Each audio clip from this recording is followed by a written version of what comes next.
My girlfriend called me her unconditional bootlicker to show off to her friends. So I taught her a lesson she'll never forget. Before we go on, hit subscribe and drop a comment telling us which city you're tuning in from. My name is Barry, and I'm 29 years old. My girlfriend Louisa is 27. We've been together for just over 3 years, and for most of our relationship, we've always had a pretty calm and respectful dynamic. We never had any major trust issues, and at least until a few months ago, I would have said that Louisa was one of the people who knew me best. That's why it was so hard for me to accept that she was starting to behave in a completely different way. It all started when Louisa got a job as a waitress in a pretty busy restaurant. She had worked in other places before, but this job was different because she had a more stable schedule and spent a lot of time with other girls her age. At first, I was happy to see her happy. She would tell me stories about her coworkers, about strange customers, and about the things that happened during her shifts. Among those coworkers, there was a group of 4 women with whom she quickly started to get along very well. I had no problem with them. In fact, during the first few weeks, I didn't even know much about their opinions or their way of thinking. That changed when Louisa started mentioning them constantly. Today we were talking about relationships. She told me one night while we were having dinner, "You should hear the things they say." I asked her what they had commented on, and she started to tell me some stories about their partners or ex-partners. Some seemed exaggerated to me. Others were simply normal situations that had ended badly. Over time, I noticed something that caught my attention. The group had a rather negative view of men. I don't mean that they were women who defended their rights or talked about real problems. That would have seemed completely normal to me. The problem was that practically any conversation ended up becoming an opportunity to make fun of men. At first, Louisa just listened and laughed. Then she started to participate and finally began to bring that attitude to her social media. I followed her on Facebook and TikTok, so I started to find posts of hers that I would have never imagined she would share before. One said, "Men think we need them, but if they only knew that the world moves thanks to women." Another said something like, "I wish one day we could reproduce on our own to finally forget about men." She also shared videos where men were ridiculed for doing completely normal things and comments in which she talked about them as if they were all incompetent, manipulative, or dependent. One night, I asked her directly what was going on. "Why have you been sharing so many things like that lately?" Louisa looked up from her phone, like, "Anti-men." She was quiet for a few seconds, and then she laughed. "Barry, it's humor. Don't take it seriously. I understand that some things are jokes, but you never used to post that kind of content before." Because before, I had friends with a sense of humor. I didn't want to argue. I thought maybe she was just enjoying a new friendship, and that over time it would lose its steam. But the opposite happened. The posts increased, and the way Louisa talked to me when we were alone also changed. One night we were watching a movie on the sofa. I had the remote control in my hand and was looking for something to watch when she said to me, "Puppy, change that." I looked at her. "What did you say to me?" She smiled. "My faithful puppy. Change the channel." I didn't find it funny. "Don't call me that." "Oh, it was a term of endearment." "Well, I don't like it."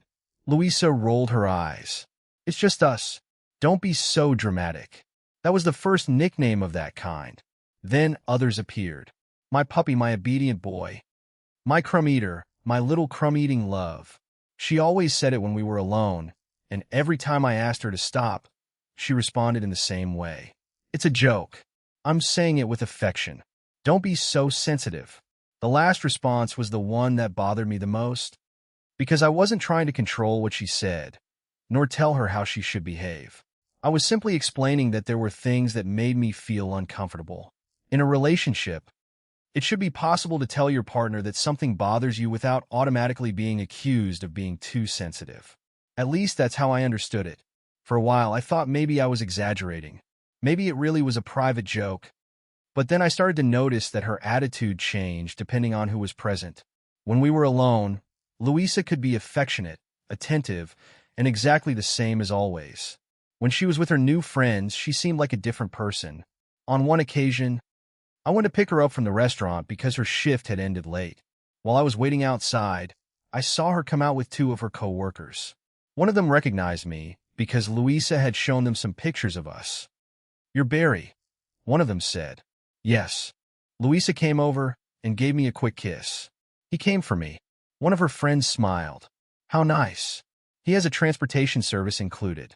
They all laughed. I also smiled out of politeness. I didn't want to create an uncomfortable situation. Then another one said, Louisa, you have your boyfriend perfectly trained. Louisa burst out laughing. I'm still working on that. They laughed again. I didn't say anything. On the way back, however, I asked her, why did you say that? What thing? The part about you working on training me. Very. Here we go again. We were joking. I didn't find it funny. Well, I did. That was the first time we really argued about that topic. We didn't end up yelling at each other or anything like that. We just stopped talking for the rest of the ride. The next day, Louisa acted as if nothing had happened. I tried to do the same. However, I started paying more attention, and the more I observed, the more evident the change became. Louisa started using phrases she had clearly learned from her friends. When I did something for her, for example, bringing her food to work or picking her up after a complicated shift, she used to thank me. Now she would sometimes say I knew I could count on my crumb eater. One afternoon, she even texted me, "Can you bring me the charger I forgot at home?" I replied yes. When I got to the restaurant, she met me at the door and took the charger. Thanks, puppy. Louisa, what? I've told you I don't like it. She sighed. It's okay, Barry. And she went back into the restaurant. I thought that would be the end of it, but a few minutes later, while I was waiting in the car, I received a notification from Facebook. It was a post from Louisa. She had written, "Some women still don't understand that they don't need to do absolutely anything. If he really loves you, he'll do everything for you." Several of her friends had commented. One wrote, "Train him well." Another put, "Never let him realize he can live without you." Louisa had replied with several laughing emojis. I stared at the screen for a long time. Not because it bothered me that she wanted me to do things for her. I also did things for her because I loved her. What made me uncomfortable was the way she seemed to be turning our relationship into some kind of show, as if demonstrating how much I could do for her was a way of showing she had control over me. I didn't say anything to her that night. I just observed, and I think that was my mistake during the following weeks. Because while I was trying to understand what was happening, Louisa was getting more and more used to that new version of herself, a version that seemed to need the approval of her friends, even to decide how she should behave with me. During the following weeks, Louisa continued to talk about her friends and the gatherings they organized outside of work. At first, I didn't pay much attention. I thought it was normal for her to want to spend time with them. After all, we all need to have friendships and spaces separate from our relationships. But something changed when she started insisting that I attend one of those gatherings. "I want you to come on Friday," she told me one afternoon. "Where?" "To a get-together with the girls." The way she said it caught my attention because she immediately smiled. "Why are you laughing?" "For no reason." "No. Tell me." "It's just that I want to introduce you formally." I already knew some of them. "Yes, but this time they'll all be there." I didn't understand why that seemed to amuse her so much. "And what are we going to do? Talk? Eat something? Have a few drinks?" "Nothing special." I thought about it. After all, they were the friends she had been spending so much time with lately. Maybe getting to know them better could help me understand why Louisa had changed so much since she met them. "Okay, I'll go." She smiled again. "Perfect. Why do you find it so funny?" "Because I want to see your face when you're with them." That doesn't exactly reassure me. "It's nothing, you'll like them." Over the next few days, Louisa mentioned the gatherings several times. Every time she did, she would laugh. I still didn't understand what she found so amusing. On Friday night, I got ready and went with her. The gathering was at one of her friends' apartments. When we arrived, I discovered that there was no one else there besides Louisa and her 4 co-workers. The first impression was relatively normal. They greeted me, offered me something to drink, and for the first few minutes we talked about everyday things, work, movies, restaurants, and some stories from the restaurant where they worked. I tried to participate in the conversation. However, after a while, the topic changed. One of them started telling a story about an experience she'd had with a man she met on a dating app. I don't understand why men think a woman owes them something just because they invite her to dinner. The other started to chime in. One said that men always expected something in return. Another claimed that most were incapable of holding a conversation without talking about themselves. At first, I remained silent. I didn't want to turn the gathering into an argument. The problem was that the comments started to become more and more general. Men are like that. They all end up doing the same thing. If you give them too much trust, they take advantage. I looked at Louisa, expecting her to say something. Instead, she laughed and nodded. At some point, one of the girls asked me, "Barry, are you different?" The question caught me by surprise. I don't know. I guess everyone is different. A diplomatic answer. They all laughed. I smiled slightly. I'm just trying not to get into an argument. That's fine, she replied. It seems Louisa has you pretty well behaved. They laughed again. Louisa looked at me and smiled in a way I didn't like. He still needs a little work. I didn't respond. I felt uncomfortable, but I tried to convince myself that maybe I just didn't understand their sense of humor. The conversation continued. After a while, one of them started talking about her relationship. "I don't have to worry about working so many hours anymore," my boyfriend said. "He practically supports me." Another asked, "Really?" "Yes, I work, but mainly to buy my own things and help my mom. He's there for the important expenses." She said it with absolute naturalness. The others started joking about it. "So, you've got him good?" "Of course, that's what a boyfriend is for." She shrugged. "Besides, if he can pay, why not?" The conversation moved from one relationship to another. Another of the girls said she had a different dynamic with her boyfriend. "Mine knows perfectly well how things work." "How?"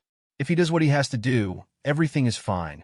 If he misbehaves, intimacy is over until he behaves as he should." The others let out a few laughs. The girl explained that she used intimacy as a way to get her boyfriend to give in certain arguments. She didn't go into details, and she didn't seem to be talking about anything particularly serious, but the way she told it made me uncomfortable. I had thought the gathering would simply be a meeting between friends. I didn't expect to hear a kind of competition to determine who had more control over their partner. Then, one of them looked at Louisa. "What about you? How do you have yours?" Louisa looked at me. For a moment, I thought she was just going to make some joke. She smiled. "I have my puppy well behaved." The others started to laugh. I remained completely serious. Louisa continued, "He does whatever I want. He's my unconditional bootlicker." There was a general burst of laughter. I felt as if a glass of cold water had been thrown at me. I didn't say anything, not because I hadn't heard correctly, I had heard it perfectly. Unconditional bootlicker. The phrase kept circling in my head. Until that moment, Louisa had used nicknames with me that I found offensive, but she could always take refuge in the fact that they were private jokes. This was different. She had said it in front of her friends. And not only had she said it, she had used it to brag about me. One of the girls looked at me and said, "Don't worry, Barry." She says it with a lot of affection. The others laughed again. Louisa even raised her glass as if she had just won some kind of competition. I looked at her fixedly. "Is that what you think of me?" Louisa's smile faded a little. "Oh, Barry, don't start. I'm asking you. It's a joke." "A joke?" "Yes." One of her friends intervened. "Don't take it personally." I took a deep breath. "I don't find it a joke." Louisa made a gesture of annoyance. "You always do the same thing. The same thing as ruin fun moments because you take everything too seriously." I stayed quiet. I looked around. No one seemed to think anything important had happened. For them, apparently, that was just a fun conversation between friends. But for me, it had been different because I finally understood something I had been trying to ignore for weeks. Louisa wasn't using those nicknames just because she found them funny. She was using them because she had started to build an image of our relationship in front of her friends. And that image was completely different from the relationship I thought I had. To them, I wasn't her partner. I was the man Louisa could control, the man who did everything she wanted, the faithful puppy, the crumb eater, the bootlicker. And the worst part was that Louisa seemed to enjoy that perception. For a few seconds, I just watched her. She was still smiling as if she had just told the best joke of the night. Her friends were around, some laughing, and others looking at me with an expression that seemed to say they were waiting to see how I would react. Then I decided to stop being silent. "Do you really think I'm your unconditional bootlicker?" Louisa raised an eyebrow. "Oh, Barry again. I'm asking you something." "Yes," she replied, laughing. "So what? Do you really think there's nothing that can change that?" Louisa burst out laughing. "Oh, honey, if I wanted to, I'd have you eating out of my hand every day, and even drinking from one of my shoes. Her friends laughed again. Louisa came a little closer to me. To me, you're my unconditional bootlicker, my faithful puppy.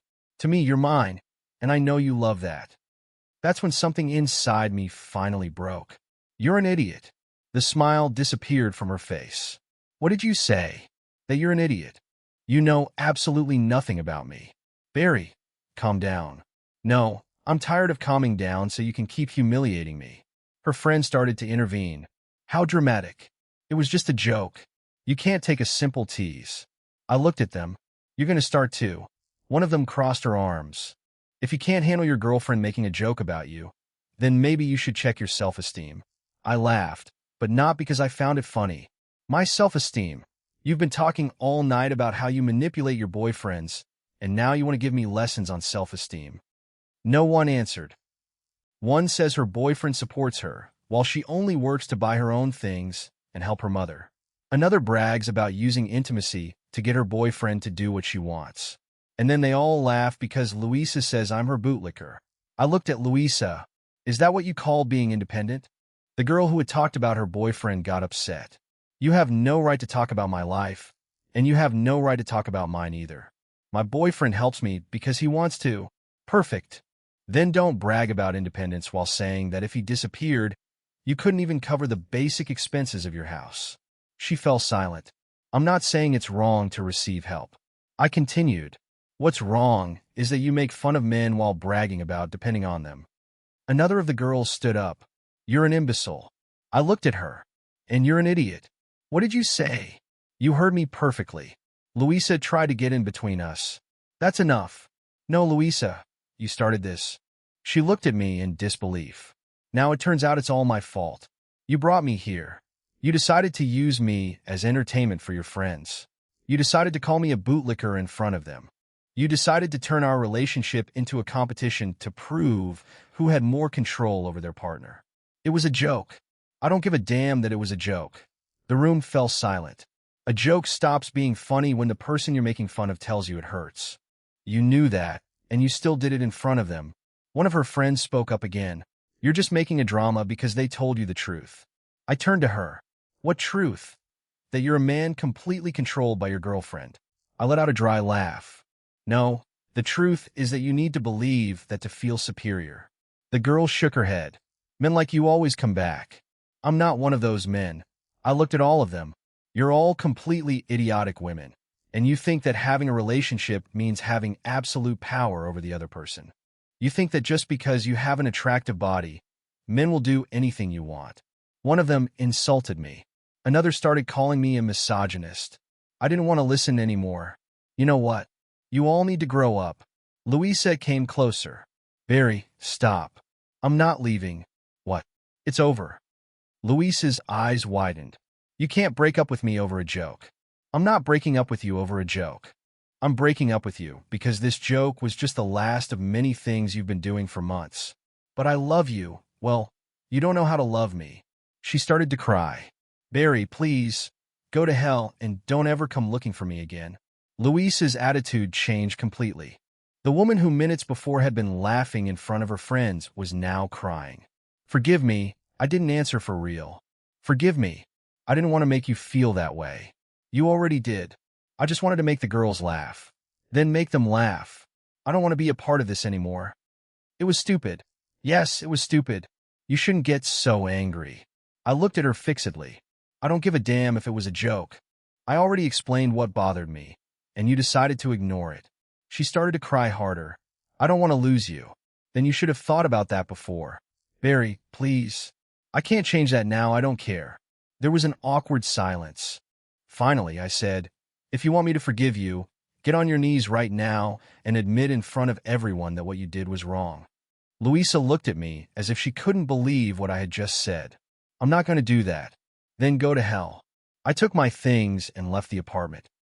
I didn't hear what the others said. I just wanted to leave. I went down to the parking lot, got in my car, and started the engine. As I was about to leave, I saw Louisa running towards me. She stood in front of the car. I braked immediately. Louisa, move. She shook her head. No, get out of there. I'm not leaving, Louisa. I'm not going to argue with you here. If you want to leave, you'll have to run me over. I felt a mixture of anger and concern. Of course I'm not going to do that. Move. She started crying again. I don't want you to go. Then get out of the way. I honked the horn once. Nothing. I honked again. She remained motionless. Louisa, for the last time, move. No, I didn't want to move the car while she was in front of it. I also didn't want to get out because I knew the argument could start again. So I called 911 and explained the situation. I told them my ex-girlfriend was deliberately blocking my car and that I didn't want to move the vehicle because she could get hurt. While I waited, Louisa continued to cry in front of the car. Finally, the authorities arrived, spoke with her, and got her to move away. I remained inside the vehicle until they told me I could leave. I didn't see her again that night. After that, the relationship ended definitively. Over the next few days, I received several messages from Louisa. Some were apologies, others tried to justify what had happened, and some simply said she missed me. I didn't respond. Over time, she stopped writing to me. She also stopped posting that kind of content. Our breakup was final, and we each went on with our lives. Months later, I found out from people who still had contact with her that Louisa no longer hung out with those friends. Apparently, some of those friendships had also deteriorated. According to what I was told, Louisa had changed her way of thinking a lot and no longer made those kinds of posts. Nor did she talk about relationships as a constant struggle between men and women. I don't know exactly what happened to make her change. I also don't think it's my responsibility. I only know that that night I understood something I should have understood much earlier. A relationship can't work when one person needs to humiliate the other to feel superior. For months, I accepted things that bothered me because I thought they were just jokes. But a joke stops being a joke when it becomes a regular way of disrespecting your partner. Louisa wanted to prove in front of her friends that she could control me. In the end, the only thing she proved was that she didn't know me at all. And honestly, I don't regret leaving.